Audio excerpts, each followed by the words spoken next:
నమస్కారాలు. ఈరోజు మనందరం కూడా చరిత్రలో ఎప్పుడు ఊహించినటువంటి సంక్షోభంలో ఉన్నాం. ఈ కరోనా అనేది ఈరోజు ప్రపంచం అంతా కూడా గజగజలాడించిన కొన్ని దేశాలు ఇప్పటికే దీన్ని ఏ విధంగా సమర్థవంతంగా ఎదుర్కోవడం కోసం ముందుకెళ్లారు. కొన్ని ఫలితాలు కూడా పాజిటివ్గా వాళ్ళకు వచ్చాయి. అయితే మనకు ఈరోజు రెండో వేవ్ వచ్చింది. ఫస్ట్ వేవ్లో మనకు జరిగినటువంటి నష్టాన్ని బేరీ చేసుకొని మళ్ళీ ముందు జాగ్రత్తలుగా మనం చాలా చర్యలు తీసుకోవాల్సింది. ఆ చర్యలు తీసుకోవడంలో మనం కొంత విఫలమయ్యాం. అదే మరిగా రెండో వేవ్ మనందరం ఒకసారి ఆలోచిస్తే ఇంకా ఎక్కువ ఉధృతంగా వచ్చింది. మొదటి వేవ్ కంటే రెండో వేవ్ ఒక ఫాస్ట్గా ఉధృతంగా వచ్చింది. ఈరోజు దీన్ని పార్టీలకు అతీతంగా లేకపోతే గవర్నమెంట్స్ కూడా రాజకీయ విమర్శలకు కాకుండా విక్టిమైజేషన్ కాకుండా ఏదో అణచివేయాలి ప్రజలని ఆలోచన కాకుండా దీన్ని ఏ విధంగా మనందరం కలిసి సమర్థవంతంగా ఎదుర్కోవాలి. ఇప్పటికే కాలయాపన కావచ్చు, ప్రభుత్వం యొక్క అసమర్థత కావచ్చు, వీటి వల్ల చాలా నష్టపోయాం. అందరూ కూడా ఆలోచించేది ప్రాణం చాలా ముఖ్యం. డబ్బుల కంటే విలువైంది ప్రాణం. అలాంటి ప్రాణానికే ఎవరు బతుకుతారు, ఎవరు చనిపోతారు, ఈరోజు ఎవరున్నారు, రేపు ఎవరుంటారు అనేది కూడా సందేహంగా అయినప్పుడు ప్రభుత్వాలన్నీ బాధ్యతగా పనిచేయాల్సిన అవసరం ఉంది. మన రాష్ట్రంలో అయితే దీని మీద ఇంకా ఎక్కువ బాధ్యత తీసుకోవాల్సిన అవసరం ఉంది. ఈరోజు మన శ్మశానాల్లో చూస్తున్నాం. ఏంటి ఆ శ్మశానాల్లో లెక్కలేని శవాలు. వీళ్ళు చెప్పే లెక్కలకి అక్కడ జరిగే సంఘటనలకి పొంతనే లేని విషయాలు ఓసారి బాధేస్తుంది. ఈరోజు ప్రపంచం అంతా కూడా ఇండియా గురించి మాట్లాడుతూ ఇండియాలో ఉండే వాళ్ళందరూ కూడా ఆంధ్రప్రదేశ్ గురించి మాట్లాడుతూ ఉంటే చాలా బాధేస్తుందని చెప్పి కూడా నేను మీకు తెలియజేస్తున్నాను. ఈరోజు మన రాష్ట్రంలో మనం చూస్తే దగ్గర 12,000 రీచ్ అయ్యాం. ఇంకా పెరుగుతూ పోతున్నాయి. టెస్టులు కూడా తగ్గించాం కాబట్టి నెంబర్ తక్కువ కనపడచ్చు, కానీ ఎక్కడికక్కడ కరోనా స్ప్రెడ్ మాత్రం ఆగదు. ఏదైతే శవాన్ని ఇంట్లో పెట్టి తలుపేసినంత మాత్రాన అది కుళ్ళిపోయి వాసన రాకుండా మనదు. ఆ విషయం మన పెద్దలు గుర్తుపెట్టుకోవాల్సిన అవసరం ఉంది.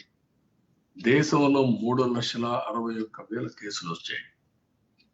అంటే 3,61,000 కేసులు వచ్చిన తర్వాత ఇది ఎంత ప్రమాదంగా ముందుకు పోతుందో, మన రాష్ట్రంలో ఏ విధంగా ముందుకు పోతుందో మనం ఆలోచించుకోవాల్సిన అవసరం ఉంది.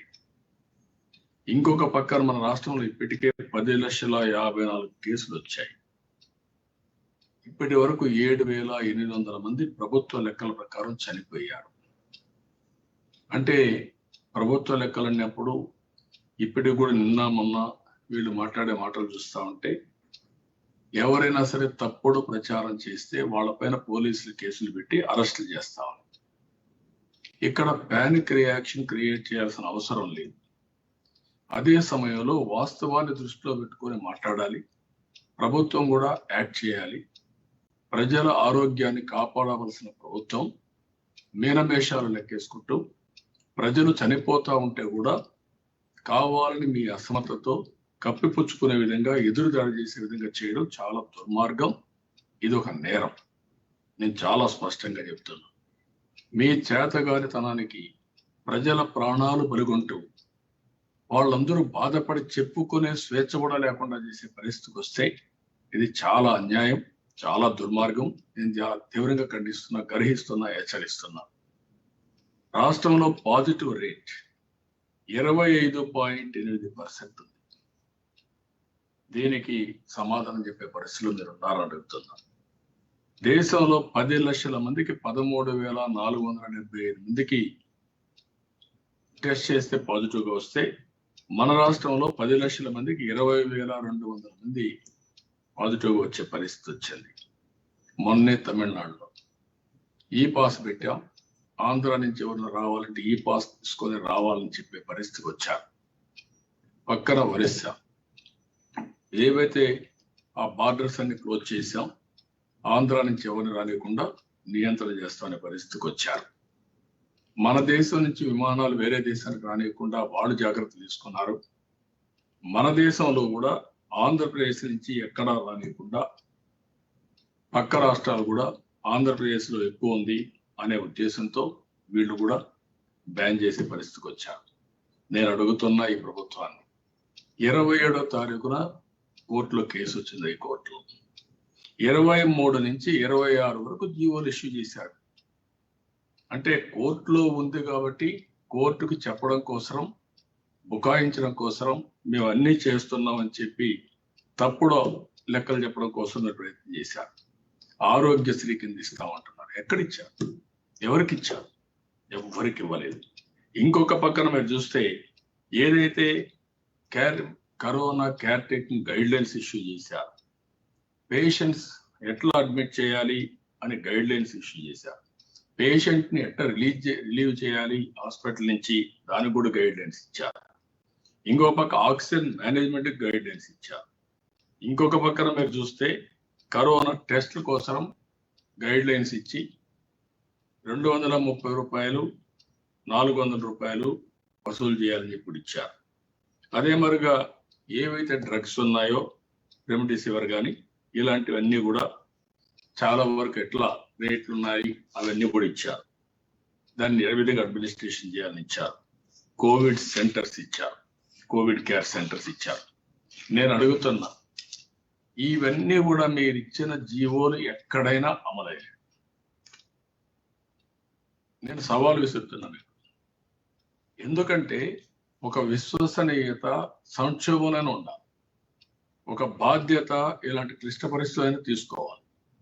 క్లిష్ట పరిస్థితుల్లో కూడా బాధ్యత తీసుకోకుండా ఎవరైనా మాట్లాడితే వాళ్ళని బెదిరిస్తూ భయభ్రాంతులు చేస్తూ ఇంకా రాజకీయం చేయాలనుకోవడం చాలా పరమ దుర్మార్గం, నీచం.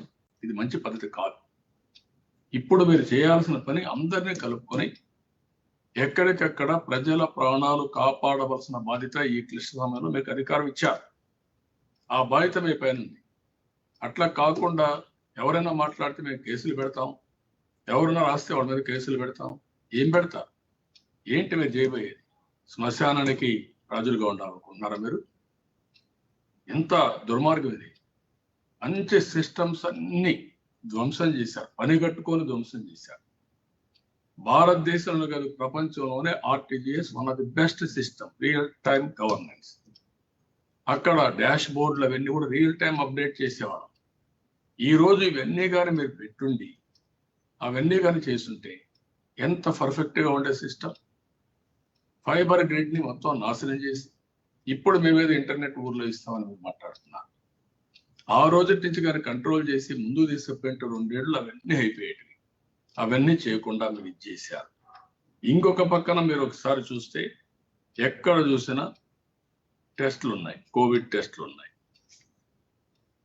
అదే మాదిరిగా ఇది చూసినప్పుడు ఎక్కడ కూడా ఈ స్టాఫ్ దీనికోసం టెంపరీగా చాలా మందిని స్టాఫ్ని ఎంగేజ్ చేసి కోవిడ్ లో ప్రాణాలు కూడా లెక్క పెట్టుకోకుండా పనిచేసిన టెంపరీ స్టాఫ్ కి మీరు జీతాలు ఇవ్వకపోతే వాళ్ళు అన్ని పార్టీల చుట్టూరు తిరిగి, అధికార పార్టీ చుట్టూరు తిరిగి కడాన వాళ్ళకి ఆ డబ్బులు రాకుండా బాధపడితే ఇంకెవరైనా వస్తారా ఈ రాష్ట్రంలో? ఇంకొక పక్కన మీరు 10% వ్యాక్సినేషన్ మన రాష్ట్రంలో సమైక్య ఆంధ్రప్రదేశ్లో ఆ రోజు జినాం వ్యాలీ పెట్టాం. దానివల్ల బయోటెక్నాలజీ పార్క్ వచ్చింది. భారత్ బయోటెక్ కోవాక్సిన్ తయారు చేశారు. ఈ దేశానికే గర్వకారణం. గవర్నమెంట్ ఆఫ్ ఇండియా ఇచ్చిన వ్యాక్సిన్ లో 10% వేస్ట్ చేశారు. రెండోది, ఎవరు పెట్టనకంటే ముందే మీరు లిక్కర్ షాపులు పెట్టారు. కడాన టీచర్స్ ను కూడా క్యూ లైన్లు నిలబెట్టే బాధ్యత వాళ్ళకి అప్పచెప్పే పరిస్థితికి వచ్చారు. ఇంకొక పక్కన బార్స్ ఓపెన్ చేశారు, రెస్టారెంట్స్ ఓపెన్ చేశారు, థియేటర్స్ ఓపెన్ చేశారు. ఇంకొక పక్కన మీరు చూస్తే పబ్లిక్ మార్కెట్స్ ఓపెన్ చేశారు, ఆర్టీసీ ఓపెన్ చేశారు. ఇవన్నీ చేసి కరోనా లేనట్టు మీరు ప్రవర్తించి ఎక్కడ మాస్కులు వేసుకోకుండా ఇవన్నీ చేసి ఈ రోజు ఇంత ఉధృతమైన పరిస్థితి రావడానికి మీ నిర్లక్ష్యం కూడా కారణం. నేను అడుగుతున్నాను, వేవ్ 1 వచ్చింది, మళ్ళా యూరోప్ అవన్నీ వేవ్ 2 వచ్చింది. అమెరికా చూడండి, ట్రంప్ వచ్చాడు, విడిగా బిహేవ్ చేశాడు, ఆయన ఎలక్షన్లో ఓడిపోయాడు. ఓడిపోయిన తర్వాత బైడెన్ వచ్చిన తర్వాత ఈరోజు అమెరికాలో వ్యాక్సినేషన్ మొత్తం చేశారు. ఈరోజు 40 నుంచి 50% వ్యాక్సినేషన్ చేసి అమెరికాలో కరోనాను కంట్రోల్ చేసి నియంత్రణ చేసి ఈరోజు మనం ఆలోచిస్తే స్కూల్స్ కూడా ఓపెన్ చేసే పరిస్థితికి వచ్చారు. మన దేశం, మన రాష్ట్రంలో మనం ఒకసారి చూస్తే ఇన్ఫ్రాస్ట్రక్చర్ మీద ఎక్కడ శ్రద్ధ పెట్టారు, ఎన్ని బెడ్స్ ఉన్నాయి. ఈ సమయంలో బెడ్స్ అన్ని ఇంప్రూవ్ చేసుకుని ఐసీయూలు కూడా మనం పెట్టుకుని వెంటిలేటర్స్ అన్ని కూడా సమకూర్చుకొని ఆక్సిజన్ కూడా ఏ విధంగా చేయాలో చేసుకుని డాక్టర్స్, నర్సెస్ జీవోలు ఇష్యూ చేశారు. జీవోలుగానే ఉన్నాయి. ఎవరిని మోసం చేయడానికి జీవోలు ఉపయోగపడాలి కదా, అలాంటి అంబులెన్సెస్ ఉన్నాయి. కడాన ఇవన్నీ మనం చూస్తా ఉంటే డెడ్ బాడీస్ ఎత్తుకుపోవడానికి ఇప్పుడు అంబులెన్సెస్ వాడే పరిస్థితికి వచ్చారు. అవి కూడా తీసుకుపోవాలి. నిన్నే పలాసలో చూశాను, ఒక కుటుంబ సభ్యురాలు చనిపోతే స్కూటర్లో తీసుకుపోయే పరిస్థితికి వచ్చారు. ఇంకొక పక్కన మీ అంబులెన్సెస్ కానీ బెడ్స్ కానీ మీరు ఉన్నాయంటున్నారు. వెంకట్రావమ్మ ఏదైతే మాచారం నుంచి గుంటూరు తీసుకుపోయారు, విజయవాడ తీసుకుపోయారు, బెడ్డలు లేవు. అంటే మీకు ఎక్కడ ఇన్ఫర్మేషన్ ఉంది? మీ కంట్రోల్ సెంటర్ ఏమైంది? 2 ఏళ్ళు అయింది. ఉండే సిస్టమ్ ని డ్యామేజ్ చేసి ఇప్పుడు కంట్రోల్ రూమ్ కూడా లేకుండా మీరు చేసే పరిస్థితికి వచ్చారు. 15 నెలలు పసిపాప విశాఖపట్నంలో బెడ్ దొరకకుండా, ఆక్సిజన్ ఇవ్వకుండా, వెంటిలేటర్ లేకుండా చనిపోయే పరిస్థితికి వచ్చింది. ఇవన్నీ మీరు ఆన్సర్ చేసే పరిస్థితిలో ఉన్నారని అడుగుతున్నాను. ఎందుకు మహాప్రస్థానం ద్వారా డెడ్ బాడీస్ ఇంటికి తీసుకుపోయి ఏర్పాటు చేశారు? ఆ మహాప్రస్థానం వెహికల్స్ కానీ ఈ రోజు ఉంటే చాలా ఉపయోగపడేది. ఎందుకు తీసేశారు అంటే మీకు కావలసిన ఇన్ఫ్రాస్ట్రక్చర్ మీరు పెట్టుకొని ప్రజలకు ఉపయోగపడే ఆపత్కాలంలో ఉపయోగపడేటన్ని తీసేయడం ఏ విధంగా మీరు సమాధానం చెప్తారో చెప్పాల్సిన అవసరం ఉంది. ఈరోజు ఇంకొక పక్కన ర్యాపిడ్ యాంటీజెన్ టెస్టులు ఉన్నాయి, 230 రూపాయలు అన్నారు. ఎక్కడ అమలు అవుతుంది? ఆర్టీపీసీఆర్ టెస్ట్ ఉంది, 496 రూపాయలు చెప్పారు. మీరు ఇచ్చారు జీవో, ఎక్కడన్నా ఉపయోగపడతా అమలు అవుతుంది? 24 గంటల్లో రిపోర్ట్లు వస్తాయని కోర్టులో అఫిడవిట్ చేశారు. 5 నుంచి 7 రోజులు అవుతారు.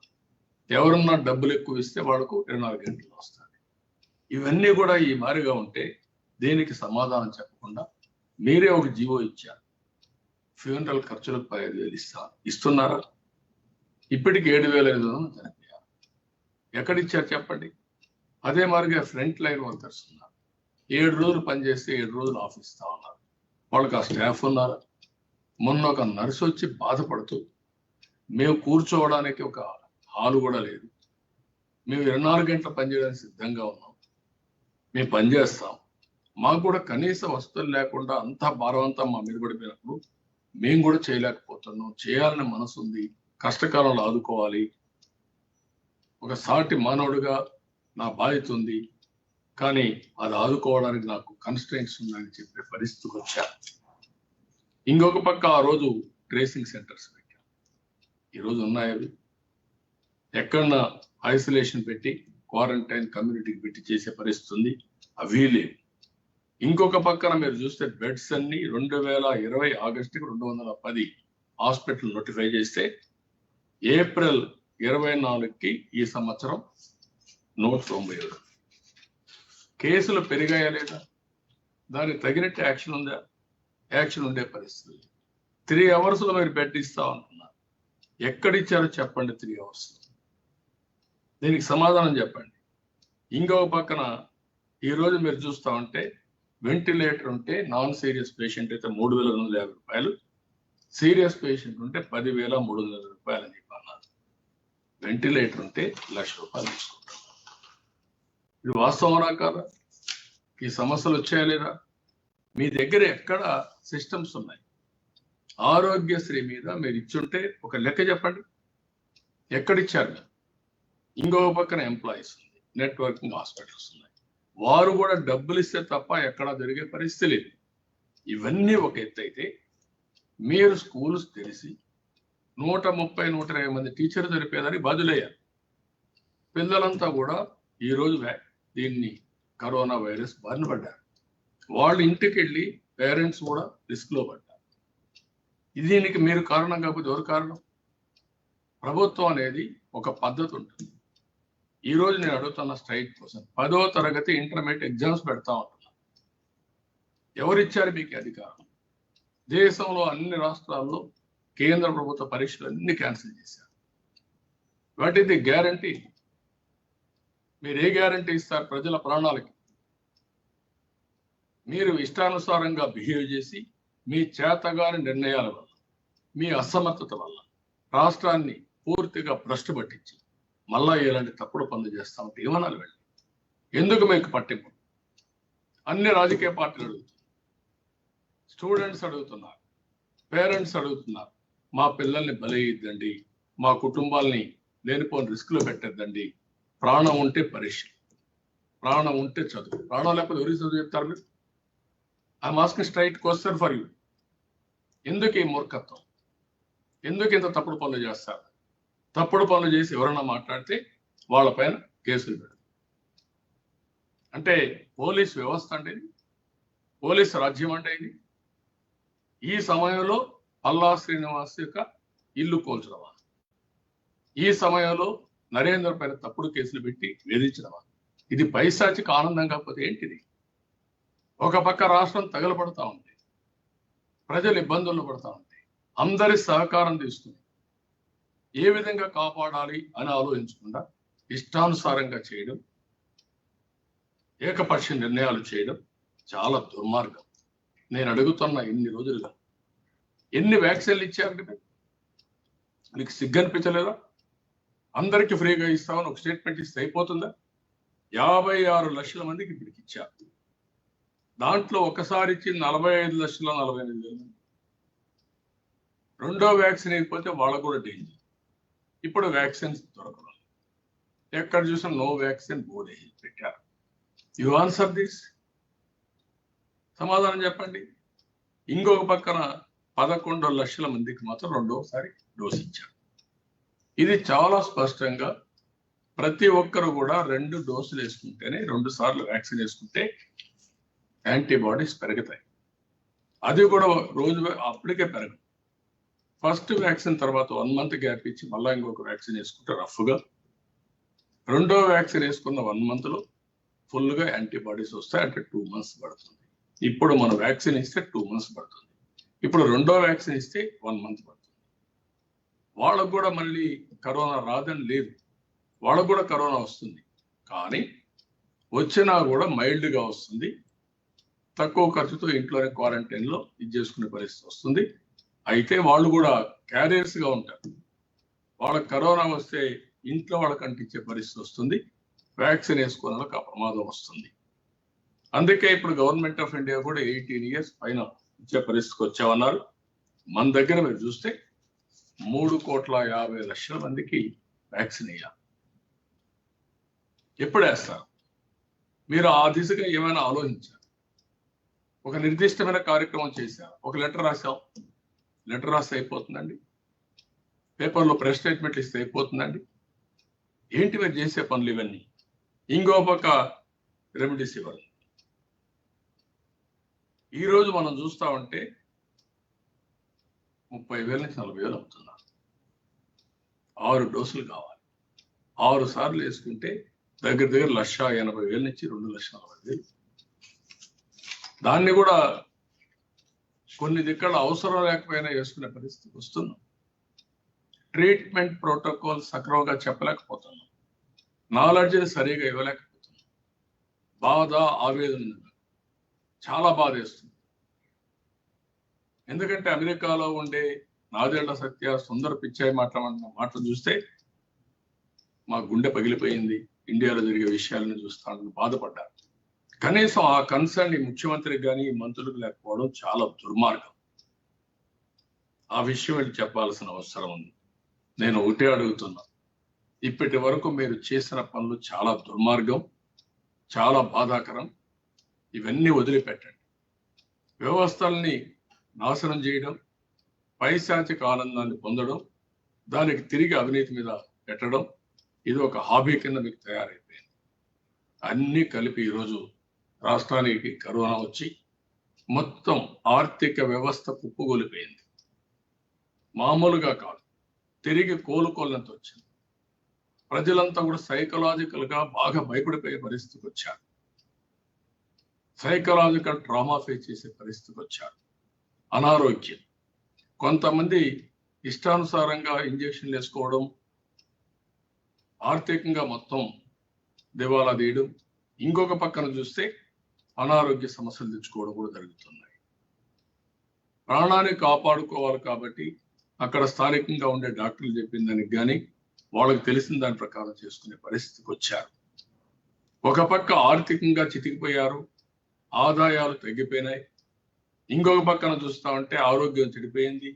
సైకలాజికల్ గా ఎక్కడ కూడా పిల్లలు కూడా స్కూల్కి పోలేకుండా 1.5 year నుంచి బాధపడే పరిస్థితికి వచ్చారు.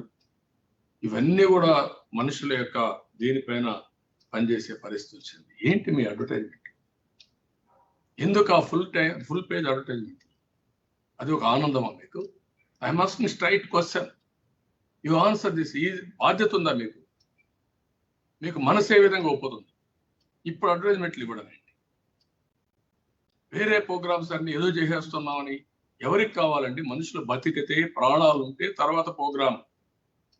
అసలు ప్రాణాలకే ముప్పు వచ్చినాం, కుప్పలు కుప్పలుగా మనుషులు చనిపోతా ఉంటే దాని మీద పట్టించుకోకుండా, దాని మీద సమీక్షలు చేయకుండా ఎవరో క్యాబినెట్ చేస్తారు, లేదంటే ఇంకొకరు చేస్తారు, మేము మాత్రం పెత్తనం చేస్తాం, కేసులు పెడతా ఉంటాం. ఏమనుకుంటున్నారు? ప్రజల ఆరోగ్యంతో ఆడుకునే హక్కు మీకు లేదు. ప్రజల ప్రాణాలు కాపాడడానికి మీరు వచ్చారు. ఫస్ట్ ఈరోజు ప్రాణాలకే ముప్పు ఉంది, దాన్ని కాపాడే బాధ్యత మీరు తీసుకోండి. అంతేగాని మాకు అధికారం ఉందని ఇష్ట ప్రకారం చేస్తే మాత్రం చాలా చరిత్రహీనులుగా మిగిలిపోతారు, చాలా సమస్యలు వస్తాయి. ఆ విషయం గుర్తుపెట్టుకోవాల్సిందిగా మరొక్కసారి హెచ్చరిస్తున్నాం. అయితే ఈ సందర్భంగా ప్రభుత్వం మొండి పట్టుదల వదిలిపెట్టి ఇమ్మీడియట్ గా మీరు చేయాల్సింది, ఏదైతే 10th క్లాస్ ఇంటర్మీడియట్ ఉన్నాయో ఎగ్జామ్స్ క్యాన్సిల్ చేయండి. పిల్లలు ఉంటేనే చదువు, ప్రజలకు ప్రాణాలు ఉంటేనే మన బ్రతుకు. ఆ విషయం మీరు గుర్తుపెట్టుకోండి. మన ప్రాణాలు పోయిన తర్వాత ఈ రోజు ఎవరు బతుకుతారు, ఎవరు ఉంటారు తెలియని పరిస్థితికి వచ్చింది. మొన్నటి వరకు నాకు చాలా ముఖ్యంగా కావాల్సిన వాళ్ళు ఈరోజు లేరు. మనసు ఆందోళన కలుగుతుంది. టీవీల్లో చూస్తా ఉంటే ఎక్కడికక్కడ వీళ్ళు చనిపోయారు, వాళ్ళు చనిపోయారు, ఇంతమంది చనిపోయారు చేస్తా ఉంటే ఏ విధంగా తట్టుకోగలుగుతాం? ఏ విధంగా గుండె నిబ్బరం వస్తుంది? ఇంకొక పక్కన ఎక్కడ చూసినా శ్మశానాల్లో కనీసం కాల్చడానికి కూడా టైమింగ్స్, అక్కడ కూడా డబ్బులు తీసుకునే పరిస్థితి, అక్కడ కూడా రొటేషన్లో పెట్టే పరిస్థితి. ఎక్కడే పోతున్నాయన్నీ? మీరు ఇవన్నీ ఫోకస్ చేసి ఒక పద్ధతి ప్రకారం చేయడం కాకుండా ఇవన్నీ చేయడం మంచిది కాదు. అదే సమయంలో ఈరోజు మొత్తం ప్రజల ప్రాణాలు కాపాడడానికి ప్రాధాన్యత ఇవ్వండి. వాళ్ళ ఆరోగ్యం, కరోనా వ్యాక్సిన్ గురించి, కరోనా గురించి ఎట్లా చేయాలో చేయండి. ఆన్ వార్ ఫుటింగ్ ప్రతి ఒక్కరికి వ్యాక్సిన్ ఇప్పించే బాధ్యత తీసుకోండి. మీరేదో నేను ఊరికే ఇస్తాను మాటలు చెప్పడం కాదు. గవర్నమెంట్ ఆఫ్ ఇండియా ప్రోగ్రామ్ ఇచ్చారు. ఆల్ ఇండియా కంటే తక్కువ వ్యాక్సినేషన్ మన రాష్ట్రంలో అయింది. దానికి కారణం ఏంటి? You answer this. వాళ్ళు ఇచ్చే వ్యాక్సిన్ ఫ్రీగా ఇస్తా అన్నారు. అవసరమైతే మీరు నెగోషియేట్ చేసి ఉండాలి, ఇప్పటికే మాట్లాడి మనం కూడా వ్యాక్సిన్స్ తీసుకొని అందరికి కూడా ఎక్కడ పోయినా, ఏ హాస్పిటల్ పోయినా ఎక్కడ నో స్టాక్ బోర్డు. రెండో వ్యాక్సిన్ కోసం ప్రతి ఒక్కరు తాపత్రయపడే పరిస్థితి. దీనికి ఏ విధంగా ఒక ప్రణాళిక లేకుండా, ఒక పద్ధతి లేకుండా ఇష్టానుసారంగా ఏం చేసినా జరిగిపోతుందని మీరు పోతే చాలా ప్రమాదం వస్తుంది. ఇప్పటికే చాలా ప్రమాదంలో ఉన్నాం. ఇంకా రాబోయే 2-3 వారాల్లో ఇంకా ప్రమాదాలు ఎక్కువ వస్తాయి. నిపుణులందరూ హెచ్చరిస్తున్నారు. ఈరోజు ఒకరు చెప్తా ఉంటే మన దగ్గర 70,000-80,000 వెంటిలేటర్స్ ఉన్నాయి. కనీసం 5 లక్షల వెంటిలేటర్స్ కావాలి. అదే సమయంలో మన దగ్గర ఆక్సిజన్ ఎప్పటికప్పుడు టైప్ చేసి దీన్ని పర్ఫెక్ట్ గా చేయాలి. ఇది కాకుండా డాక్టర్స్ కావాలి, నర్సెస్ కావాలి, హాస్పిటల్స్ బెడ్స్ ఉంటే చాలదు. వెంటిలేటర్స్ ఇంకా కూడా కొన్ని వెంటిలేటర్స్ చూస్తుంటే రిపేర్ లో పెట్టే పరిస్థితికి వచ్చారు. మెడ్టెక్ పార్క్ పెట్టాం. మెడ్టెక్ పార్క్ లో మనం తయారు చేసుకుంటే వెంటిలేటర్స్ దేశానికి ఇచ్చేవాడు. మీరు పబ్లిసిటీకి ఉపయోగించుకున్నారు. దాన్ని కూడా విధ్వంసం చేసే పరిస్థితికి వచ్చాడు. అన్నది బెస్ట్ కాన్సెప్ట్. దేశంలో ఎక్కడన్నా మెడికల్ ఎక్విప్మెంట్ మొత్తానికి సప్లై చేసే పరిస్థితి ఈ మెడ్టెక్ పార్క్ రావాలని ఇంటిగ్రేట్ జోన్ కింద పెడితే దాన్ని కూడా భ్రష్టు పట్టించే పరిస్థితికి వచ్చారు. వ్యవస్థల్ని ఎప్పుడైతే ధ్వంసం చేశారో అప్పుడే ఈ రాష్ట్రానికి అరిష్టం స్టార్ట్ అయింది. ఆ విషయం మీరు గుర్తుపెట్టుకోవాలి. ఎందుకంటే మంచి చెడులు విశ్లేషణ చేయండి, ప్రాధాన్యతలు విశ్లేషణ చేయండి, మంచి ప్రాజెక్టులు ముందుకు తీసుకెళ్ళండి. అదే హైదరాబాద్ లో ఒకప్పుడు రాజశేఖర్ రెడ్డి వచ్చినా తర్వాత వచ్చిన వాళ్ళు వచ్చినా అందరూ కూడా కంటిన్యూ చేశారు. ఈ రోజు ఆ ఎకో సిస్టమ్ దెబ్బతినకుండా హైదరాబాద్ రాష్ట్రం బాగుపడే పరిస్థితి వచ్చింది. తెలంగాణ రాష్ట్రం ఈ విషయం గుర్తుపెట్టుకోవాలి వీళ్ళు. ఇంకొక పక్కన ఈ రోజు మనం చూస్తే అందరికీ ఉపాధి లేకుండా టీచర్స్ ఎక్కడికక్కడ ఏ పని చేయలేక, పనులు లేక, కనీసం తిండి కూడా లేకుండా అవసరపడుతున్నారో అలాంటి టీచర్స్ కానీ ఒక్కరు కాదు. ఎవరైతే అసంఘటిత కార్మికులు మొత్తం దెబ్బతినేశారు అలాంటి వాళ్ళకు లైవ్లీహుడ్ కాపాడవలసిన బాధ్యత ప్రభుత్వం పైన ఉంది. వాళ్ళకు లైవ్లీహుడ్ ఇవ్వాల్సిన అవసరం ఉంది. ఇంకొక పక్కన ఇన్ఫ్రాస్ట్రక్చర్ ని క్లియర్ గా చేసి real time dash board create చేసి మీరు పెట్టి దాన్ని మానిటర్ చేసే పరిస్థితికి రండి. ఇంకా ఏదో మేము అక్కడ పెట్టాం, ఒక జియో ఇష్యూ చేసాం, అయిపోయింది. జియోలు ఇష్యూ చేస్తేనే పనులు అయిపోయి కూడా చాలా మంది చేయగలుగుతారు. కానీ దాన్ని అమలు చేసి ఫలితాలు రాబట్టగలిగినప్పుడే దాని యొక్క విలువ తెలుస్తుంది. ఫలితాలు రాకుండా బుకాయింపులు, బెదిరింపులు వీటితో జరగవు. ఆ విషయం కూడా వీళ్ళు గుర్తుపెట్టుకోవాల్సిన అవసరం ఉంది. ఇవన్నీ కూడా చేసి వ్యాక్సినేషన్ ఎలిజిబుల్ పర్సన్స్ అందరికి ఇస్తేనే స్ప్రెడ్ ఆగుతుంది. ఈ ఎపిసోడ్ ఈ రోజుతో కాలేదు. మీరు అదర్ యాక్టివిటీస్ పైన, ఇంకొకటి విధ్వంసాల పైన మాని ఈ రోజు మీరు చేయాల్సింది కరోనా పైన కాన్సన్ట్రేట్ చేయండి, ఫోకస్ చేయండి. మేమందరం సహకరించడానికి సిద్ధంగా ఉన్నాం. ఎందుకంటే మనిషి బతుకుంటేనే రాజకీయం చేస్తాం, మనిషి బతుకుంటేనే తర్వాత ఏమైనా చేయగలుగుతాం. మనుషులే లేనప్పుడు రాజకీయాలు చేసే పరిస్థితి లేదు. లేకపోతే మన ఇష్ట ప్రకారం మనం యాక్టివిటీ కూడా చేయడానికి వీలు కాదు. ఆ విషయం మీరు గుర్తుపెట్టుకోవాల్సిన అవసరం ఉంది. అందుకనే ఫోకస్ అంతా దీని మీద పెట్టి దీన్ని కరోనా స్ప్రెడ్ కావడానికి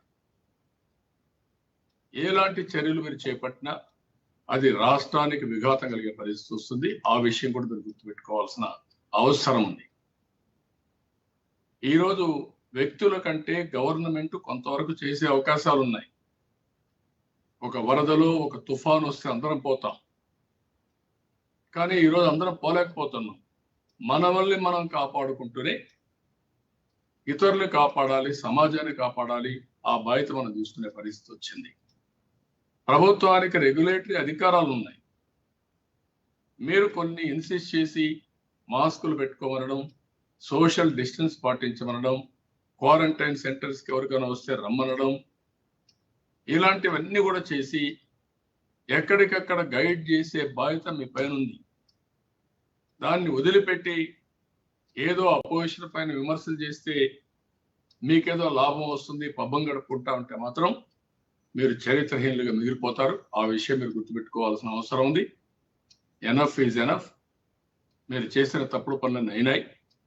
ఇంకా అవన్నీ వదిలిపెట్టి ఈరోజు ఒక బాధ్యతగా ప్రజలను కాపాడే బాధ్యత తీసుకోండి. అది తీసుకోకపోతే మాత్రం నేను చెప్తున్నా చాలా దుర్మార్గం అది. చాలా నీచం కూడా. ప్రజలు కూడా క్షమించే పరిస్థితులు ఉండరు. కానీ మాదేం పోయింది, వాళ్ళు ఉంటే ఉంటారు, పోతే పోతారంటే మాత్రం ఇది బాధిత రాహిత్యం అవుతుంది, గుర్తుపెట్టుకోవాల్సిన అవసరం ఉంది. ఇది ప్రభుత్వ నేరం కింద వస్తుంది. నిన్న చెన్నై హైకోర్టు అడిగారు, ఎలక్షన్ కమిషన్ అడిగారు, మీరు కరోనా వైరస్ స్ప్రెడ్ కావడానికి చేశారు, మీ మీద కేసులు పెట్టకూడదని. వాస్తవం కూడా. ఇవన్నీ మనం ఆలోచించుకోవాలి.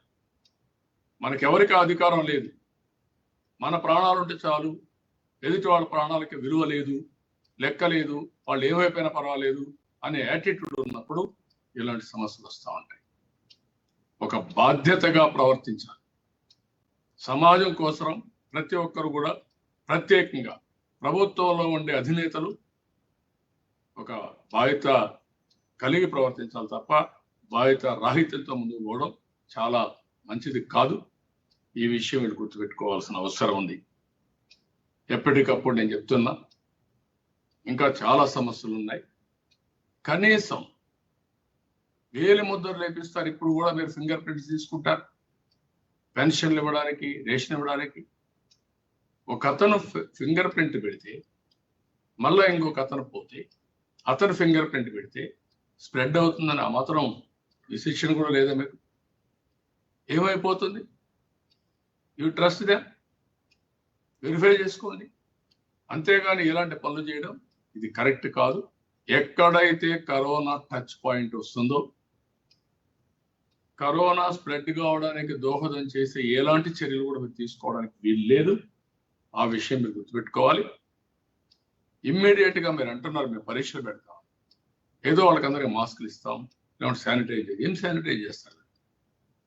బస్సుల్లో పోతారు, ఒకరికి ఉంటుంది, పక్క కూర్చుంటారు, వీళ్ళకి రాదా? లేదు, దిగుతారు, బస్ స్టాండ్ లో ఉంటారు, 10 మంది ఉంటారు, వాళ్ళకి రాదా? అక్కడి నుంచి నేరుగా దీనికి వెళ్తారు, 10 మంది స్టూడెంట్స్ అంతా బయట నిలబడుకుంటారు, లోపల పోయి మునుపు అక్కడ ఒకరికి ఉంటుంది, మిగిలిన వాళ్ళకి రాదా? మాస్క్ వేసుకుంటూ కూడా రాదా? మాస్క్ వేసుకున్న 24 గంటలు పెట్టుకున్నప్పుడు ఎక్కడో ఎక్కడ తీస్తే అక్కడి నుంచి స్ప్రెడ్ అయ్యే ప్రమాదం వస్తుంది. లోపలికి పోతారు, పక్కన కూర్చుంటారు, టీచర్లు వస్తారు, దగ్గర ఉంటారు, సోషల్ డిస్టెన్స్ మెయింటైన్ చేయలేం. ల్యాబొరేటరీకి పోతాం, ఆ ల్యాబొరేటరీకి పోయినప్పుడు ఓసారి కొన్ని అయితే కెమికల్స్ వీళ్ళు కూడా మౌత్ కూడా వాడే పరిస్థితి వస్తుంది. శానిటైజేషన్ చేయలేం. ఇవన్నీ ఏ విధంగా మీరు సమాధానం చెప్తారు? ఇవన్నీ కూడా ముందు దీన్ని నియంత్రణ చేయడానికి చర్యలు ఉన్నాయి తప్ప ఇంకోటి కాదు. అందుకే నేను ఒకటే కోరుతున్నా, ఈ బ్రాందీ షాప్లు ఓపెన్ చేయడం, అందరు క్యూలో నిలబడుకోవడం, ఇవన్నీ కూడా చాలా దుర్మార్గమైన కార్యక్రమాలు. మీ స్వార్థం కోసం, మీ వ్యక్తిగత ప్రయోజనాల కోసం జాతిని తాకట్టు పెట్టడం అనేది చాలా ద్రోహం. ఈ విషయం మీరు గుర్తుపెట్టుకోవాల్సిన అవసరం ఉంది. అదే సమయంలో ప్రజలకు కూడా విజ్ఞప్తి చేస్తున్నా, మనం జాగ్రత్తగా ఉండాలి. మన వల్ల మనం కాపాడుకుని బాధ్యతగా ప్రవర్తిస్తే తప్ప మనం ఈ యొక్క కరోనా నుంచి బయటపడలేం. ఇది చాలా భయంకరంగా వచ్చే పరిస్థితి వస్తూ ఉంది. ఈ రోజు చూస్తే 3,61,000 మందికి వచ్చిందంటే, అది కూడా టెస్టులన్నీ అరాకొరా చేస్తేనే ఈ నెంబర్ ఉందంటే ఇంకా ఎన్ని ఉన్నాయో మనం ఒకసారి ఆలోచించుకోవాలి. ఒక్కొక్క వ్యక్తి 10 మందికి కానీ స్ప్రెడ్ చేసే పరిస్థితి వస్తే టెస్ట్ చేసినట్టే తక్కువ. ఒక్కొక్కరు 5 మంది 10 మందికి కానీ స్ప్రెడ్ చేసే పరిస్థితి వస్తే తెలుసో తెలియకో, లేకుంటే వీళ్ళకు అంతవరకు కరోనా అని తెలియకుండా కూడా స్ప్రెడ్ చేసే పరిస్థితి వస్తే అక్కడి నుంచి ఇది ఎంత ఫాస్ట్గా వెళ్ళిపోతుందో మనం గుర్తుపెట్టుకోవాల్సిన అవసరం ఉంది. ఒక పక్క మెడిసిన్స్ అందుబాటులో లేవు, ఇంకొక పక్కన హాస్పిటల్స్ లో బెడ్స్ అందుబాటులో లేవు, ఐసీయూలు అందుబాటులో లేవు, ఆక్సిజన్ అందుబాటులో లేదు. కాబట్టి మీరు కూడా జాగ్రత్తగా మీ ప్రాణాలు కాపాడుకోవాల్సిన అవసరం ఉంది. వీలైనంత వరకు ఇంటికే పరిమితం కావడం, ఆన్లైన్లో పనిచేసుకోవడం, తప్పనిసరి అయితే మాస్క్ పెట్టుకొని బయట వెళ్ళడం, అన్ని జాగ్రత్తలు తీసుకొని మనం ఉండాల్సిన అవసరం ఉంది. ఆ విషయం కూడా ప్రతి ఒక్కరికి శానిటైజర్స్ కరెక్ట్గా వాడడం, ఇవన్నీ కూడా ప్రజలందరూ చేయాల్సిన అవసరం ఉంది. ఇప్పటికే మనం డూస్ అండ్ డోనట్స్ చెప్తూనే ఉన్నాం, ఏది చేయాలి ఏది చేయకూడదని. అవి ఫాలో కావాల్సిన అవసరం ఉంది. అందరికీ విజ్ఞప్తి చేస్తున్నా, ఒక రాజకీయ పార్టీ కానీ, ఒక ఆర్గనైజేషన్స్ కానీ, కార్పొరేట్ సెక్టర్ కానీ, ప్రభుత్వాలు కానీ, ఇంకా మిగిలిన ఆర్గనైజేషన్స్ కానీ అందరికీ బాధ్యత ఉంది మనందరి పైన. ఇది చరిత్రలో ఎవ్వరూ ఊహించని సంక్షోభం, ఊహకందని సంక్షోభం. ఏదో ఫిక్షన్ లో కూడా ఎక్కడ రాయలా, ఇలాంటి వస్తాయని కూడా రాయలా. అలాంటి సంక్షోభంలో మనందరం ఉన్నాం. ఇలాంటి సమయంలో మనందరికీ బాధ్యత ఉంది. మన వల్ల మనం కాపాడుకోవడం, తెలిసిన వాడు 10 మందిని కాపాడడం, మనం తెలిసిన విషయాలు వాళ్ళకు కూడా చెప్పడం, ఎవరికైనా వస్తే ఏం చేయాలనో వాళ్ళకు కూడా జాగ్రత్తలు తీసుకునే విధంగా మనం చేయడం అవసరం. ఈ వ్యాక్సిన్ ఇవన్నీ విషయాల్లో ఆర్గనైజేషన్స్ కూడా లీడ్ తీసుకోవాలి. మీ ఎంప్లాయీస్ని కానీ, మీ సహచరులు కానీ మీరు కాపాడుకునే బాధ్యత మీరు కూడా చేయాల్సిన అవసరం ఉంది. ఈరోజు మనందరం కూడా సమిష్టిగా చేస్తే తప్ప, అందరం కలిసి ముందుకు పోతే తప్ప ఇక్కడి నుంచి మనం బయటపడే పరిస్థితిలో ఉండం. ఆ విషయం గుర్తుపెట్టుకొని ఆల్ ఎంప్లాయీస్, కన్సర్న్ పీపుల్ కూడా దీన్ని చేయాల్సిన అవసరం ఉంది. నేను అందుకనే మరొక్కసారి మా పార్టీ కూడా ఆలోచించాం. కొంతమంది అమెరికా నుంచి కూడా బెస్ట్ ప్రాక్టీసెస్, మెడికల్ నాలెడ్జ్ అంతా కూడా వాళ్ళకి ఎక్కువ ఉంటే వాళ్ళు కూడా లైన్లో తీసుకున్నాం. ఆన్లైన్లో కూడా పార్టీలో కూడా కొంతమందికి వస్తే హెడ్ క్వార్టర్స్లో వాళ్ళకందరికి ట్రీట్మెంట్ ఇప్పించాం. అది ఫలితాలు బాగా వస్తే లోకల్ డాక్టర్ని పెట్టుకొని వాళ్ళు చెప్పేదానికి వీళ్ళు ఇచ్చే నాలెడ్జ్కి రెండు బేరీ చేసుకుని ఏ విధంగా చేస్తే ఈ సమస్య పరిష్కారం చేయగలుగుతామో దానికి ఒక కార్యక్రమానికి కూడా శ్రీకారం చుడుతున్నాం. ప్రజల సహకారంతో, పార్టీ కార్యకర్తల యొక్క సహకారంతో, నాయకుల సహకారంతో దీన్ని పెద్ద ఎత్తున తీసుకెళ్లి ఎంతవరకు మా బాధ్యత కింద, పార్టీ బాధ్యత కింద చేయాలో చేయడం కోసం ముందుకు పోతున్నాం. ఒకప్పుడు కృష్ణా ఫ్లడ్స్ వస్తే ఒక పిలిపిస్తే 15 కోట్ల రూపాయలు వచ్చి ఎక్కడికక్కడ ప్రభుత్వంతో సమాంతరంగా మేము చేయగలిగాం. ఇంకొక పక్కన ఉత్తరాఖండ్లో ఒకసారి ఇదే మరిగా వరదలు వచ్చి తెలుగు వాళ్ళు అక్కడ చిక్కకపోతే నేరుగా అక్కడ వెళ్ళి వాళ్ళ పరామర్శించి ప్రత్యేకమైన విమానాలు పెట్టి నేరుగా ఇక్కడికి డిఫరెంట్ ప్లేస్లో విమానాల్లో దించి మళ్ళా కార్లు పెట్టి ఇంటికి తీసుకెళ్ళాం. ఎందుకంటే అంత ట్రామా ఆ రోజు వాళ్ళు అనుభవించే పరిస్థితి వచ్చారు, భయపడిపోయారు. అందుకనే ఇమ్మీడియట్గా ఇంటికి రావాలని ఒక బాధ, ఆవేదన ఉంది. తీసుకొచ్చి ఇంటికి వదిలిపెట్టాం. ఈరోజు దానికంటే ఎక్కువ ప్రమాదం ఉంది. ఆలోచించి ఇంట్లో నుంచి బయట రాలేకపోతున్నారు. ఆలోచించి ఇవన్నీ పేపర్లో, టీవీలు చూస్తుంటే భయపడిపోయే పరిస్థితికి వస్తున్నారు. ఇది యథార్థం. అదే సమయంలో మనం భయపడి చేయగలిగింది ఏమి లేదు, భయపడవలసిన అవసరం లేదు. ముందు జాగ్రత్తలు తీసుకోవడం తప్ప ఇంకొక మార్గం లేదు. పార్టీ పరంగా కూడా దీనికి శ్రీకారం చుడుతున్నాం. ఎంతవరకు చేయగలుగుతామో పార్టీ కూడా చేసుకుంటూనే, ఏదైనా ప్రభుత్వం చేయకుండా పార్టీ లేకుంటే ఆర్గనైజేషన్ ఒకటే చేసే పరిస్థితి లేదు. మళ్ళీ ఒకసారి డిమాండ్ చేస్తున్నా, ప్రజలందరి సహకారం తీసుకుని, ప్రతి ఒక్కరి సహకారంతో ప్రభుత్వాలు బాధ్యతగా ప్రవర్తించాలి.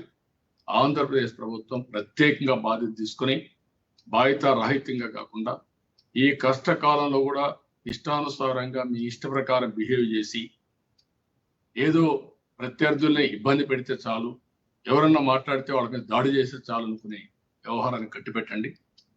మీకు అధికారం ఇచ్చారు, ఇచ్చిన అధికారాన్ని సద్వినియోగం చేసి ప్రజల ప్రాణాలు కాపాడడానికి చూడండి, కానీ ప్రజల ప్రాణాలు బలిగొనడానికి మాత్రం చేయొద్దని మరొక్కసారి విజ్ఞప్తి చేస్తూ, హెచ్చరిస్తూ, చేయాలని చెప్పి కూడా గట్టిగా చెప్తూ అందరి దగ్గర సెలవు తీసుకుంటున్నాను. జై హింద్. రాకేష్ గారు తమరు ప్రశ్న అడగగలరు. Sir good afternoon sir. నమస్కారం లోకేష్ గారు. సార్ ఇప్పుడు పరీక్షలు రద్దు చేయమని మీరు డిమాండ్ చేస్తున్నారు. లోకేష్ గారు కూడా ఇప్పటికే టౌన్ హాల్ మీటింగ్లు పెట్టారు, గవర్నర్ గారికి కూడా లేఖ రాశారు. మిగతా పార్టీలు కూడా డిమాండ్ చేస్తున్నాయి. కానీ నిన్న కూడా విద్యాశాఖ మంత్రి చాలా స్పష్టంగా జూన్ ఫస్ట్ వీక్ లో పరీక్షలు నిర్వహిస్తామని ఆయన ప్రకటన ఉంది. ఒక పక్క కరోనా ఏమో ప్రజల్ని భయభ్రాంతులకు గురి చేస్తున్న పరిస్థితి సార్. నేను ఒకటే చెప్తున్నా, ఆ మంత్రికి కానీ ఈ ముఖ్యమంత్రికి కానీ హక్కు లేదు. నేను అడుగుతున్న ఇద్దరిని, రేపు జరగబోయే పరిణామాలకన్నిటికీ మీదే బాధ్యత. మీరు రాసి ఇవ్వగలుగుతారు ఎవరు చనిపోరని, మీరు రాసి ఇవ్వగలుగుతారు ఎవరికి రాదని, వచ్చిన తర్వాత మిమ్మల్ని ఏం చేయాలి? ఈ క్వశ్చన్ నేను అడుగుతున్నా. ప్రభుత్వమే హత్యలు చేసే పరిస్థితి రావద్దండి. పిల్లలు బతుకుంటే, పేరెంట్స్ బతుకుంటే తర్వాత పరీక్షలు, 1 సంవత్సరం పరీక్షలు ప్రపంచంతో పోయినాయి. మీ చేతగానితనం వల్ల ఈ మారిగా వచ్చింది. మీరు కానీ దీన్ని కంట్రోల్ చేస్తుంటే పరీక్షలు పెడితే ఎవరు అబ్జెక్ట్ చేసే వాళ్ళకి కాదు. ఈ పాండమిక్ అయితే ఉధృతంగా వెళ్తా ఉంది. మళ్ళా రాబోయే వారంలో ఎక్కడుంటామో ఎవరికి తెలియని పరిస్థితి, రాబోయే 3 వారాల్లో ఏమవుతుందో తెలియని పరిస్థితి. అలాంటి పరిస్థితుల్లో మీరు పరీక్షలు పెడతామని బెదిరించడం ఇది మంచిది కాదు. అందరూ విజ్ఞప్తి చేస్తున్నారు. Parents, students, intellectuals, social reformers, politicians అందరూ విజ్ఞప్తి చేస్తా ఉంటే మీ ఇష్ట ప్రకారం మీ ఇంట్లో పిల్లలు పెట్టుకొని చేయండి. మీరు వేరే పిల్లలతో వాళ్ళ జీవితాలతో ఆడుకుంటారా మీరు? నేను అడుగుతున్న స్ట్రైట్ క్వశ్చన్. నీ ప్రాణం వేరే, వాళ్ళ ప్రాణాలు వేరే. ఇది మంచి పద్ధతి కాదు. ఆ విషయం మంత్రి గుర్తుపెట్టుకోవాలి, ముఖ్యమంత్రి గుర్తుపెట్టుకోవాలి, కాంగ్రెస్ నాయకులు కూడా గుర్తుపెట్టుకోవాలి. బాధిత రాహిత్యానికి కూడా ఒక అద్దు ఆపు ఉంటుంది. ఇది వితండవాదం, మూర్ఖత్వం గాని పెట్టుకొని చేస్తే మాత్రం చాలా ప్రమాదం వస్తుంది. మీరు ఫస్ట్ కంట్రోల్ చేయండి వైరస్, అప్పుడు పరీక్షలు పెట్టండి. నాకే అబ్జెక్షన్ లేదు. అట్లా కాకుండా పిల్లలు ఏమైపోయినా పర్వాలా, పేరెంట్స్ ఏమైపోయినా, ఒక విద్యార్థి పరీక్షకు వచ్చి 60-70 సంవత్సరాలు ఉండే పేరెంట్స్కి పోయి అంటిస్తే ఏమవుతారండి? నువ్వు బెడ్ ఇచ్చే పరిస్థితిలో ఉన్నావా? వెంటిలేటర్ ఇచ్చే పరిస్థితిలో ఉన్నావా? మెడిసిన్స్ ఇచ్చే పరిస్థితిలో ఉన్నావా? వాళ్ళకందరికీ వ్యాక్సినేషన్ ఇచ్చే పరిస్థితిలో ఉన్నావా? ప్రజలు ప్రాణాలని కాపాడే బాధ్యత మీకు ఉందా లేదా? ప్రజలకు ఆరోగ్యాన్ని ఇవ్వాల్సిన బాధ్యత మీకు ఉందా లేదా? I'm asking straight questions. You answer this. అంతేగాని దాని మీద ప్రాధాన్యత లేదు. పరీక్షలు పెడతా, పరీక్షలు పెడతా అంటే ఏంటి? అందరూ వద్దన్నారు, నేను పెట్టాను. ఇది ఎక్కడే చేదస్తామండి? వితండవాదమే. వితండవాదం చేసి కానీ రాష్ట్రానికి తగలబెడితే మాత్రం తగలబెట్టారు ఇప్పటికే. ఎక్కడ చూసినా పోయి ఒకసారి చూడండి, శ్మశానాలు ఏమైనాయి? కుప్పలు కుప్పలుగా. కనీసం తండ్రి చనిపోతే కొడుకు పోలేని పరిస్థితి, భార్య చనిపోతే భర్త పోలేని పరిస్థితి, భర్త చనిపోతే భార్య పోలేని పరిస్థితి. ఇలాంటి పరిస్థితులు వచ్చి మానవతకే ముప్పు తెచ్చే పరిస్థితి వస్తా ఉంటే ఈ కరోనా వల్ల ఇప్పుడు కూడా మేము పరీక్షలు పెడతామని బెదిరిస్తారా? మంచిది కాదు. Very clear in that. కావాలంటే ఆ స్టూడెంట్స్ అందరూ అడగండి, వాళ్ళందరూ ఒప్పుకుంటే అప్పుడు పరీక్షలు పెట్టండి. పేరెంట్స్ని అడగండి, వాళ్ళు ఒప్పుకుంటే పెట్టండి.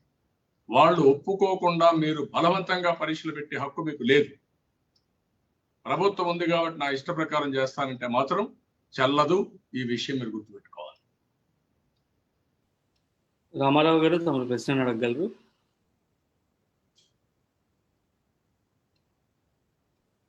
సార్ నమస్తే అండి. నమస్కారం. సార్, సీఎం ఇంత క్రితం కూడా మీటింగ్ లో 10th ఎగ్జామ్స్ పెట్టకపోతే, 10th అనేది బేసిక్ కాబట్టి 10th ఎగ్జామ్స్ పెట్టకపోతే వాళ్ళకి మార్కులు లేకపోతే వాళ్ళు భవిష్యత్తులో వాళ్ళకి ఇబ్బంది అవుతుంది, తర్వాత హైయర్ స్టడీస్ కి ఇబ్బంది అవుతుంది అని చెప్తున్నారు. నెంబర్ 1. నెంబర్ 2, సిబిఎస్ఈ ఎవరు చెప్పారన్న? ఇప్పుడే సీఎం చెప్పారండి. సీఎం చెప్పాడా? ఇప్పుడు సీఎం ఇంతకు ముందే చెప్పారండి, ఒక half an hour back. Okay, చెప్పండి. అయితే సిబిఎస్ఈ తర్వాత ఐసిఎస్ఈ 10th స్టాండర్డ్ మొత్తం రద్దు చేశారండి. మన పక్కనున్న తెలంగాణలో రద్దు చేశారు, కర్ణాటకలో రద్దు చేశారు. దాదాపుగా 20, నిన్న లోకేష్ గారు చెప్పే దాని ప్రకారం 20 రాష్ట్రాల వాళ్ళు ఎగ్జామ్స్ రద్దు చేశారు. ఇంటర్ ఫస్ట్ ఇయర్ రద్దు చేశారు, సెకండ్ ఇయర్ పోస్ట్ పోన్ చేశారు. బట్ రేపు మనకి మే 5వ తేదీ నుంచి ఇంటర్ బిగిన్ అవుతున్నాయండి. దాని గురించి ఎవరు ఏం మాట్లాడటం లేదు. పిల్లలు, పేరెంట్స్ అంతా ఒక డ్రామాలో ఉన్నారండి. అందుకే నేను అడిగేది ఏంటంటే ఈ వితండవాదం వద్దు. 10వ తరగతి పరీక్షలు పెట్టకపోతే వాళ్ళ జీవితాలంతా అంధకారం అయిపోతాయి. వాళ్ళు బతుకుంటే కదండి.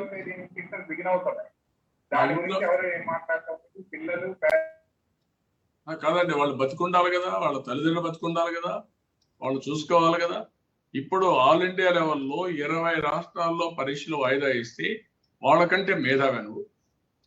నీకేం తెలుసు? మానవత్వం ఉందా మీకు? అదే మాదిరిగా ఈరోజు ఆల్ ఇండియా లెవెల్లో గవర్నమెంట్ ఆఫ్ ఇండియా కూడా సెంట్రల్ సిలబస్ అన్ని కూడా సిబిఎస్ఈ మొత్తం పోస్ట్ పోన్ చేస్తే వాళ్ళకంటే తెలివైన వాడు నువ్వు. ఇవన్నీ దేశమంతా కూడా ఒక పద్ధతి ప్రకారం ఆలోచించినప్పుడు, ప్రపంచం అంతా ఒక పద్ధతి ప్రకారం ఆలోచించినప్పుడు ఈ వితండవాదంతోనే, ఈ చేదస్తంతో, మూర్ఖత్వంతో ఈ రోజు రాష్ట్రాన్ని ఈ విధంగా తీసుకొచ్చారు. మీరు ఏదో భయపెట్టి భయభ్రాంతులు చేసి నేను ఏది చెప్పినా ఎవరు రోడ్డు మీదకి రారు, మా పోలీసులు ఉన్నారనుకుంటే మాత్రం మంచి పద్ధతి కాదని హెచ్చరిస్తున్నా. ఎవరు చెప్పాడే నీకు లాజిక్? పెద్ద తెలివైన వాడి మరికి మహా మేధావి నువ్వు నాడు నేడు పెట్టి విద్యను ఏదో చేస్తానని చెప్పి నుంచి ఈ రోజు స్కూలు పోలేని పరిస్థితి తీసుకొచ్చావు, చదువుకోలేని పరిస్థితి తీసుకొచ్చారు. సిస్టమ్స్ ఎప్పుడు కూడా ఉండే సిస్టమ్స్ ని విధ్వంసం చేసి కొత్త సిస్టమ్ పెట్టే హక్కు కూడా మీకు లేదు. ఈ రోజు ఇంత విపత్కరమైన పరిస్థితి వచ్చినప్పుడు, భయానకమైన పరిస్థితిలో ఉంటే, బయట పోవాలంటే భయపడిపోతా ఉంటే ఎవరు చదువుకోగలుగుతారండి? ఇంత బయట పోతే నాకు ఏమవుతుందని పిల్లలు భయపడే పరిస్థితి చదువుతారా? శ్రద్ధ పెట్టగలుగుతారా? వాళ్ళకి సిలబస్ అయిందా? నేను అడుగుతాను. 1 year క్లాసులు అయినాయా? ఎట్లా పెడతా పరీక్షలు? స్కూలు పోలేదు, సిలబస్ కాలేదు, చదువుకోలేదు. ఎవ్రీడే పేపర్లు చూస్తే, టీవీలు చూస్తే భయానకమైన వాతావరణం. నాకు ఎప్పుడు వస్తుందని భయం. ఎవరికైనా ఇంట్లో చిన్న పిల్లలకు కూడా వస్తే వాళ్ళకి ఏం తెలిసి పోమండి? వాళ్ళని సోషల్ డిస్టెన్స్ పేరుతో క్వారంటైన్ లో దూరంగా పెట్టేస్తుంది. ఎంత మానసిక క్షోభ, ఎంత సైకలాజికల్ ట్రామా. ఈ విషయాలు ఆలోచించుకోకుండా నేను ఇదే చేస్తా, నా వితండవాదమే కొనసాగుతుందంటే మాత్రం మంచిది కాదని హెచ్చరిస్తుంది. నారాయణ గారు తమ ప్రశ్న అడగగలరు.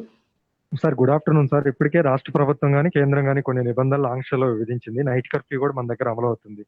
అయితే మనం ఏమన్నా లాక్డౌన్ పెడితే మనం కరోనాని ఏమన్నా కంట్రోల్ చేయగలుగుతాం సార్? ఏమన్నా మీరేమన్నా ఆలోచన, అది సలహా ఏమైనా ఇవ్వగలుగుతారా? లాక్డౌన్ వల్ల మనం కొన్ని తగ్గించగలుగుతాం. మనం వ్యాక్సిన్ ని పెద్ద ఎత్తున వేయాల్సింది. ఇప్పుడు అమెరికాలో మీరు చూస్తే ట్రంప్ ఉన్నప్పుడు చాలా ఇబ్బందులు వచ్చాయి. బైడెన్ వస్తానే వ్యాక్సిన్ పెద్ద ఎత్తున ముందుకు పోయాడు. ఫస్ట్ 100 million అన్నాడు, తర్వాత 200 million అన్నాడు. దానిపైన మేనిఫెస్ట్ చేశారు. నేనేమంటానంటే ప్రభుత్వానికి ఆదాయం వస్తేనే మన అభివృద్ధి సంక్షేమం ఉంటుంది. ప్రభుత్వానికే కాదు, వ్యక్తిగతంగా కూడా ఆదాయం వచ్చే పరిస్థితి వస్తుంది. కానీ ఈరోజు వ్యక్తిగత ఆదాయం తగ్గిపోయింది, ప్రభుత్వ ఆదాయం తగ్గిపోయింది, ఆర్థిక వ్యవస్థ సంక్షోభంలో ఉంది. ఇంకొక పక్కన మనం చూస్తా ఉంటే ఎక్కడికక్కడ ఇబ్బందులు కూడా విపరీతంగా వచ్చేసాయి, మానసిక ఆందోళన. ఇంకొక పక్క ఎక్కడికక్కడ ప్రతి ఒక్కరిలో కూడా భయం, నేను ఉంటానా, ఏమవుతుంది, నాకు వస్తుందేమో, 24 గంటలు ఇంట్లో కూర్చోవాలి, ఇలాంటివన్నీ వచ్చాయి. దీనికి ఒకటే మనం వ్యాక్సిన్. మనం ముందు ఒకసారి మాట్లాడాం. ఆ రోజు మనం మాట్లాడింది ఎక్కడికక్కడ ప్రతి ఒక్కరు కూడా మాస్క్ పెట్టుకోవాలి, సోషల్ డిస్టెన్స్ పాటించాలి, జాగ్రత్తలు తీసుకోవాలి, శానిటైజేషన్ పర్ఫెక్ట్ గా ఉండాలని చెప్పాం. ఈ రోజు ఒకటే, దీనికి అందరూ కూడా 2 వ్యాక్సిన్లు కంపల్సరీగా తీసుకుని తద్వారా కూడా మళ్ళీ జాగ్రత్తలు తీసుకోవాలి. ఈ 2 చేస్తే స్ప్రెడ్ ఆగిపోతుంది. కొన్ని దేశాలు ఆగిపోయింది. ఆ దశగా మనం ఎన్ని చర్యలు తీసుకోవాలో ఫాస్ట్ గా తీసుకుని ఇది నివారించగలిగితేనే ఈ ముప్పు నుంచి మనం బయటపడతాం. అట్లా కాకుండా మనం కానీ నివారించలేకపోతే, వ్యాక్సినేషన్ అందరికి ఇవ్వకపోతే, నువ్వు ఎన్ని మాట్లాడినా ఎవరి ద్వారా వస్తుందో తెలియదు. మొన్న మా ఇంట్లో డ్రైవర్స్కి వచ్చింది, ఇంట్లో వాళ్ళకి, పెళ్లి పిల్లలకి వచ్చింది. మనం ఇప్పుడు నేను మీతో ఒకసారి కలిస్తే మీకుందా లేదా నాకు తెలియదు, మీ దగ్గర నుంచి వస్తుందో తెలియదు. ఎక్కడో ఒక చిన్న ఏమరపాటు, ఆ మాస్క్ తీయడమో, లేకుంటే ముక్కు పట్టుకొని మళ్ళీ ఇంకొకరితో టచ్ చేయడమో ఇమీడియట్గా వచ్చేస్తాం. ఈ విషయాలు చాలా మందికి కూడా ఏ విధంగా వస్తుందో కూడా తెలియకుండా వచ్చే పరిస్థితి వస్తాం. దీనికి ఒకటే మార్గం, దీన్ని నియంత్రణ చేయాలి, నివారణ చేయాలి. అది చేయడానికి ఎన్ని మార్గాలు ఉన్నాయి, అన్ని మార్గాలు కూడా ఎక్కువ స్ప్రెడ్ వచ్చింది. ఇక్కడ లాక్డౌన్ కూడా పెట్టుకొని ముందుకు పోవాల్సిన అవసరం ఉంది. No second thoughts. ప్రజలను కూడా ఎడ్యుకేట్ చేయాలి. ఒక బాధ్యత కలిగిన ప్రభుత్వాలు ప్రజల యొక్క ప్రాణాల కోసరం, వాళ్ళ భవిష్యత్తు కోసరం మనం అన్ని జాగ్రత్తలు ఎడ్యుకేట్ చేయడం, ఎన్ఫోర్స్ చేయడం తప్పేం లేదు, చేయాలి. అట్ ది సేమ్ టైం వాళ్ళ బాధలను కూడా అర్థం చేసుకుని ఆ బాధలను అధిగమించే విధంగా వాళ్ళకి సహకరించాలి, సహాయం చేయాలి. 2 జరగాలి. ఇప్పుడు ఉదాహరణకు ఒక 1000 రూపాయలు అండి, 500 రూపాయలు, 400 రూపాయలు వ్యాక్సిన్. ఎందుకు కేంద్ర ప్రభుత్వం రాష్ట్ర ప్రభుత్వాలు రెండు అనుకుంటే వ్యాక్సిన్ ఇవ్వలేము మనం? వ్యాక్సిన్ ఇచ్చుంటే కంట్రోల్ అయ్యేది, ఆర్థిక వ్యవస్థ బాగుండేది. It is a cycle. మనం ఒక విషయస్ సైకిల్లోకి వెళ్ళిపోతున్నాం. ఏది వితండవాదంతో. ఇప్పుడు ఉదాహరణ పరీక్ష, మనమందరం కూడా లాక్డౌన్ చేయాలనే ఆలోచన చేస్తా ఉంటే వీళ్ళు పరీక్షలు పెట్టాలని ఆలోచిస్తారు. వీళ్ళు ఏమనాలి? ఏం చెప్పాలి దీనికి? కాబట్టి ఇవన్నీ కాదు, అన్నింటికంటే ముఖ్యంగా ఇది ఒక జాతీయ సమస్య, జాతి సమస్య. ఈ రాష్ట్రంలో కూడా నేను ఎమర్జెన్సీ కూడా అనడం లేదు, హెల్త్ ఎమర్జెన్సీ. బియాండ్ దట్ వెళ్ళిపోయాం. ఇది not an emergency, health emergency. ఎక్కడుంది ఎమర్జెన్సీ? అది కాదు ఇష్యూ. ఇక్కడ ప్రజల ప్రాణాలకు ముప్పు ఉంది. ప్రతి ఒక్కరూ ప్రతి ఒక్క నిమిషం నేనేమవుతానో ఆలోచిస్తున్నారు. ఆ విషయం మనం గుర్తుపెట్టుకోవాలి. దాన్ని గుర్తుపెట్టుకొని ఎప్పటికప్పుడు ఈ సమస్యని, ఒక సంక్షోభాన్ని ఏ విధంగా అధిగమించాలనో అన్ని విధాలు ఆలోచించి అధిగమిస్తేనే దీని నుంచి మనం బయటపడతాం. రాష్ట్రం కానీ, దేశం కానీ, ప్రజలు కానీ బయటపడే పరిస్థితి వస్తుంది. సంక్షోభాన్ని అండర్ ఎస్టిమేట్ చేసి మూర్ఖత్వంతో మనం ప్రవర్తిస్తే మాత్రం ఇప్పటికే ప్రపంచం అంతా ఘోషించే పరిస్థితి వచ్చింది. ఆంధ్రప్రదేశ్ గురించి మన రాష్ట్రాలు, పక్క రాష్ట్రాలు, తమిళనాడు అంటున్నారు ఈ పాస్ కావాలి మనం పోవాలంటే. వాళ్ళ హాస్పిటల్ కూడా పోవడానికి లేదు. పక్కన ఒరిస్సా అంటారు బార్డర్స్ అని క్లోజ్ చేసామంటారు. ఇది మంచి పద్ధతి కాదు. కాబట్టి ఇవన్నీ ఇప్పటికే మనం చాలా పరిధులు దాటాం. ఇంకా మనం పోతే మాత్రం చాలా ప్రమాదం వస్తుంది.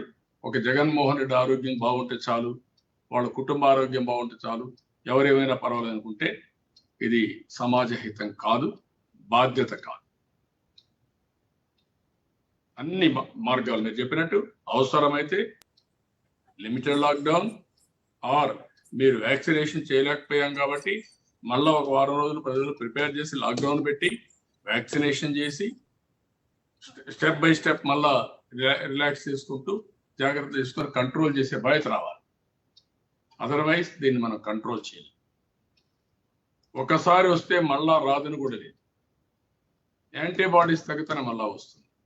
ఫస్ట్ వ్యాక్సిన్ వేస్తే వాళ్ళకి రాదని కూడా లేదు, వస్తుంది. కానీ కొంతమంది చనిపోయే పరిస్థితి కూడా వస్తున్నారు. యాంటీబాడీస్ని బట్టి, వాళ్ళ యొక్క బాడీలో రెసిస్టెన్స్ని బట్టి ఇవన్నీ జరుగుతున్నాయి. రాకేష్ గారు తమ ప్రశ్న అడగలరు.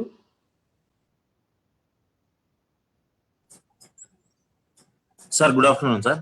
సార్ ఇప్పుడు ధూళిపాళ్ల నరేంద్రని అరెస్ట్ చేసి రాజమండ్రి జైల్లో పెట్టగానే నిన్న సంగం డైరీ స్వాధీనపరుచుకునే విధంగా జీవో ఒకటి ఇష్యూ చేశారు.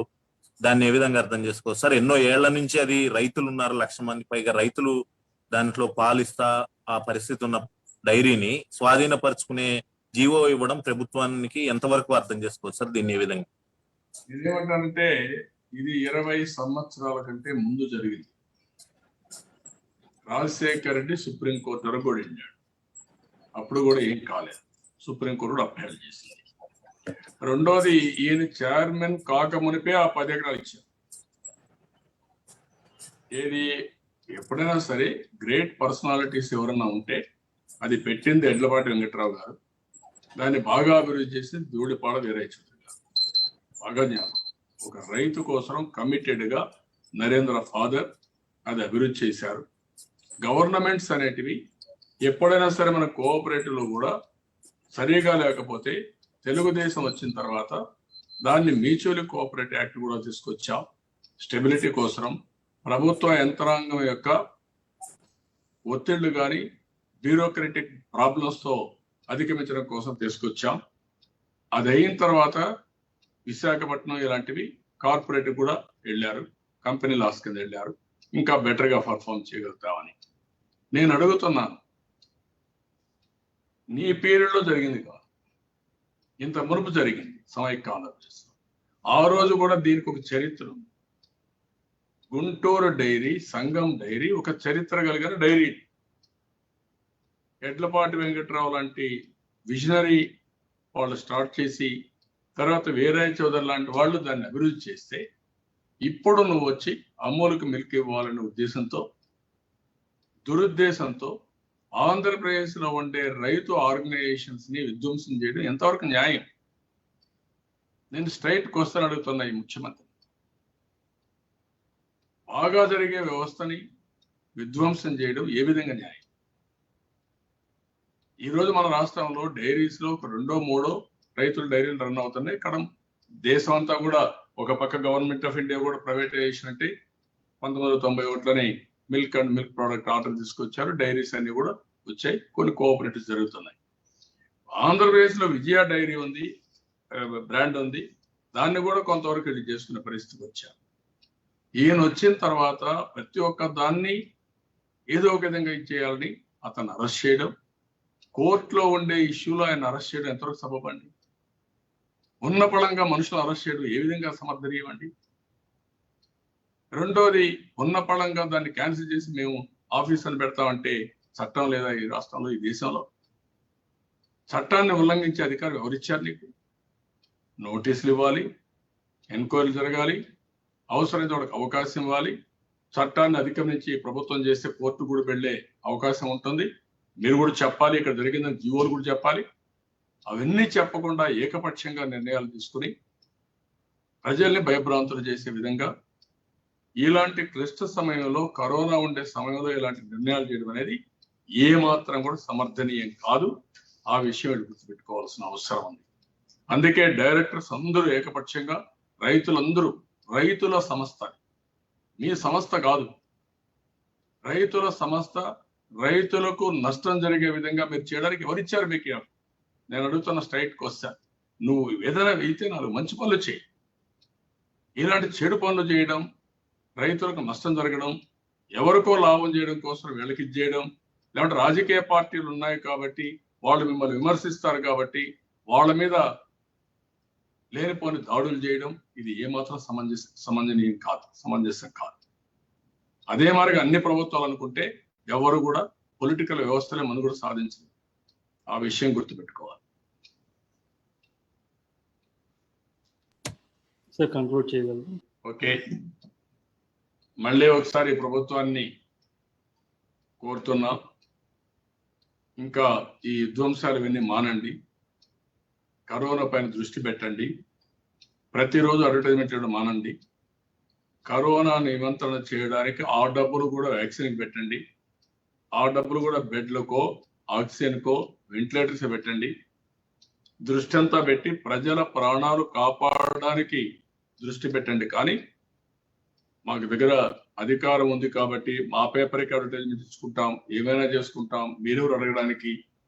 ఈ దేశంలో ప్రజాస్వామ్యంలో గుర్తుపెట్టుకోవాలి, తాత్కాలికంగా ఇలాంటి పనులు చేసి మీరు పైశాచిక ఆనందాన్ని పొందొచ్చు, కానీ శాశ్వతంగా మీరు చరిత్రహీనులుగా మిగిలిపోతారు. దీన్ని గుర్తుపెట్టుకోమని హెచ్చరిస్తున్నా. అధికారం నుండి పెద్దలు కూడా కోరుతున్నా, అధికార యంత్రాంగాన్ని కోరుతున్నా, చట్టాన్ని ఉల్లంఘిస్తే ఎప్పటికైనా సరే ఆ ఉల్లంఘన మీ పట్ల శాపంగా మారుతుంది. ఈ విషయాలు కూడా మీరు గుర్తుపెట్టుకోండి. అధికారం శాశ్వతం కాదు, ఎవరికి కూడా శాశ్వతం కాదు. కానీ ఈ రోజు మనం చేసే పనులు ప్రజలు అభినందించాలి, ప్రజలు అప్రిషియేట్ చేయాలి. ఈ క్లిష్ట సమయంలో మీరు ఏం చేశారో, ఏం చేస్తున్నారు, దాని ఫలితాలు ఏముంటాయి అనేది కానీ మీరు ఆలోచించుకొని చేయగలిగితే దానివల్ల ఫ్యూచర్లో కూడా మీరు కనీసం ప్రజలు మనల్ని గుర్తుపెట్టుకునే పరిస్థితి వస్తుంది. ఒక సాటిస్ఫాక్షన్ ఉండాలి. నేను ఆ రోజు జనాం వ్యాలీ పెట్టాను, 99లో పెట్టాను. ఆ రోజు బయోటెక్నాలజీ పార్క్ ఎంత ప్రాధాన్యత లేదు, ఓన్లీ ఇన్ఫర్మేషన్ టెక్నాలజీ అయిన తర్వాత రెండో రంగంగా నేను బయోటెక్నాలజీ ఆలోచించాను. దాని పేరే జనాం వ్యాలీ అని పెట్టాను. అక్కడ కంపెనీస్ వచ్చాయి, బ్రహ్మాండంగా అభివృద్ధి అయినాయి. ఇండియాలో ఫస్ట్ టైం ఈరోజు వ్యాక్సిన్ తయారు చేసే పరిస్థితికి వచ్చారు కరోనాకి. అది ఒక సంతోషం, ఒక తృప్తినిస్తుంది. ఆ రోజు నాటిన ఒక మొక్క ఈరోజు పెద్ద చెట్టై ఫలితాలు ఇస్తా ఉంటే, అది సమాజానికి ఉపయోగపడతా ఉంటే, ఈరోజు ప్రజల ప్రాణాలు కాపాడే విధంగా ఆ వ్యాక్సిన్ ఉపయోగపడినప్పుడు దీనికంటే సంతృప్తి లేదు. ఈ విషయం వీళ్ళు కూడా గుర్తుపెట్టుకోవాలి. మీరు చేసే పనులన్నీ భవిష్యత్తులో తప్పకుండా ప్రజలు స్క్రూటినీ చేసే పరిస్థితి వస్తుంది. ఈ రోజు మీ ఇష్ట ప్రకారం చేయొచ్చు, కోర్టులు కూడా దీన్ని ఎప్పుడోసారి కరెక్ట్ చేసే పరిస్థితి కూడా వస్తుంది.